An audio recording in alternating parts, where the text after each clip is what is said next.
سلام و حرمت خود جمجة تشكيلات الجماعات الترى علينا عليكم السلام اوجي سلام خوش تمام از تمام انسان باورمند اخوة ناس خدا ناصر سلام و حرمت خود بجم مرحباتی وان را بجم بجم برا انسان ما انسان شعور وکری بن برا نجی وان açık be, bira mejiyan kapalı ne be, bira goye wan ker ne be, poze wan xıtımamdi ne be, çave wan kor ne be.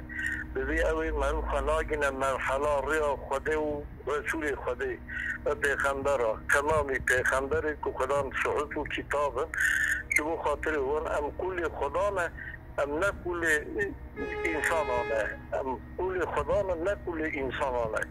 İnsana şencî pêxembera devamlî yani jixwara tişê kirine xelkê xwe milletê wan beyat kirine pê hatine xapandinê. Yani van sıfatı ku Xwedê Teala daye yasakirine wana jixwara qebûl kiriye. Mesela zulmê dikin nizanin zulm çi ye. Mesela münafıkiye dikin nizanin münafıkî çi ye. Mesela tevme delaleta küfrê nizanin küfür çi ye. Halbuki işte kişi wî ew dizan ama ji bo dünya xwe ji bo rahetiya xwe ji bo pêş rahatina çoluk çocuğu xwe vî işî dikin. Erê hinekî înşana tedrisatê ulmê Arabî çêkiriye ji wî Müslümana fayde diye.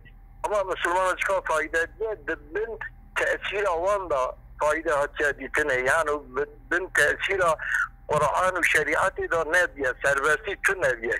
Eger yekê tiştekî xwe zanebûn kiriye ew mizacê kiriye mehderê ويا أنا أتنا بتشتكي غلطي إتهام كرني. والله حديثك يستفرسن حاجة الوداع إذا حضرتي پیغمبر دبي لا ترجعوا أنا بكم إنترنت جوجل وان تباهية لا ترجعوا بعد كفارا يضرب بعضكم رقابة بعض.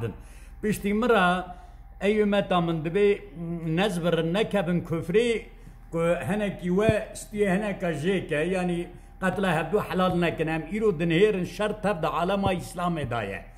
فتنة وبدعات زعبية كرد وترك وعرب وعجم وأفغان وباكستان ورحزل تمامي أمتها إسلامي قتلها هبدو حلال دكن ودنك جبان جماعتي ما جماعتي ب جماعتي أو رزالتا كوبان روجا أوكي جباليش دركتيا الغورتية أوانا بيشيان ملتن پیغمبر حديثك ده بجيزة زهرة الفتن وكسرة البدع فعلى العالمين